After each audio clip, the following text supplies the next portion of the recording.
మహాశివరాత్రికి మహా అద్భుత దృశ్యం కనిపించబోతుంది. నేలపైనే అతిపెద్ద ఆధ్యాత్మిక సంబరం కుంభమేళకు ముగింపు పలుకుతుంటే అదే రాత్రి నింగిలో గ్రహాలు వరుసగా క్యూ కడుతున్నాయి. మహాకుంభమేళకి ఆఖరి రోజు వస్తున్న ఈ శివరాత్రి ప్రత్యేకత అంతా ఇంత కాదు. ఇది 144 ఏళ్లకి ఒకసారి వచ్చే గడియలుగా చెబుతున్నారు. శని త్రయోదశి కూడా అదే రోజు కావడంతో శివ భక్తులందరికీ ఇది చాలా విశిష్టత కలిగిన రోజుగా చెబుతున్నారు. అంతేకాదు ఆకాశంలోనూ అద్భుతం జరగబోతుంది.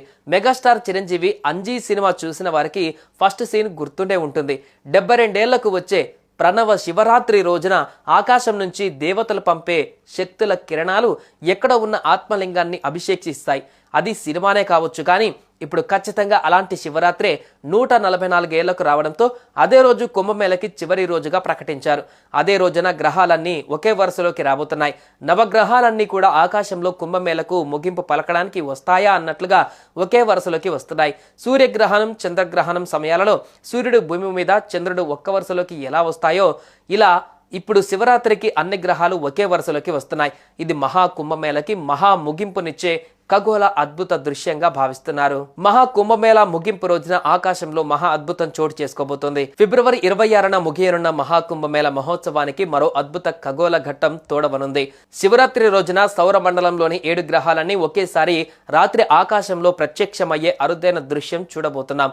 మహాకుంభమేళ కోసమే అన్నట్టుగా సూర్యుడి చుట్టూ తిరిగే బుధుడు, శుక్రుడు, అంగారకుడు, బృహస్పతి, శని, యురేనస్, నెప్ట్యూన్ ఇలా ఈ 7 గ్రహాలు ఒకే సరళ రేఖపైకి అంటే ఒకే లైన్లోకి రాబోతున్నాయి. రాత్రిపూట మన దేశం నుంచి ఈ అద్భుతాన్ని చూడవచ్చు.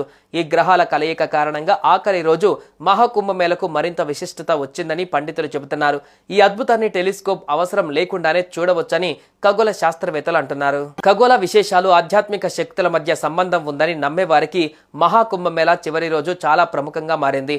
ఈ గ్రహాల పరేడ్ జనవరిలో మొదట శుక్రుడు, అంగారకుడు, బృహస్పతి, శని, యురేనస్, నెప్ట్యూన్ కనిపించడం మొదలైంది. ఇక చివరిగా బుధుడు కూడా ఈ లైన్లో చేరే ఫిబ్రవరి 28కి ఈ గ్రహ సముదాయం కనువిందు చేయనుంది. ఈ గ్రహాలు సూర్యుని మార్గాన్ని సూచించే ఎక్లిప్ట్ వెంటే ఒకే వరుసలో కనిపిస్తాయి. ఇవన్నీ ఒకే లైన్ పై ఉండటంతో అద్భుతమైన గ్రహ పెరేడ్ను చూడవచ్చు. నేలపై కుంభమేళ మహాశివుని నామస్మరణతో మారుమోగడం, నింగిలో గ్రహాలన్నీ పెరేడ్గా నిలవడం శివలీలగా చెబుతున్నారు. ఈ గ్రహాలలో 5 గ్రహాలు బుధుడు, శుక్రుడు, అంగారకుడు, బృహస్పతి, శనిలను అత్యంత స్పష్టంగా కంటి చూపుతూనే చూడవచ్చు. అయితే యురేనస్, నెప్ట్యూన్లను చాలా మసకబారిన గ్రహాలుగా ఉండటం వల్ల వీటిని చూడడానికి బైనాక్యులర్లు లేదా టెలిస్కోప్ అవసరం. భారత్తో పాటు అమెరికా, మెక్సికో, కెనడా దేశాలలోనూ ప్రజలు ఈ అరుదైన దృశ్యాన్ని చూడగలరని చెబుతున్నారు. తిరిగి ఈ ఖగోళ అద్భుత దృశ్యం 2040లో కనిపిస్తుంది. ఆకాశంలో జరిగే ఈ అద్భుతాన్ని చూడాలంటే సాయంత్రం సూర్యాస్తమయానికి తర్వాత నుండి ఉదయం సూర్యోదయానికి ముందే చూడాలని అంటున్నారు.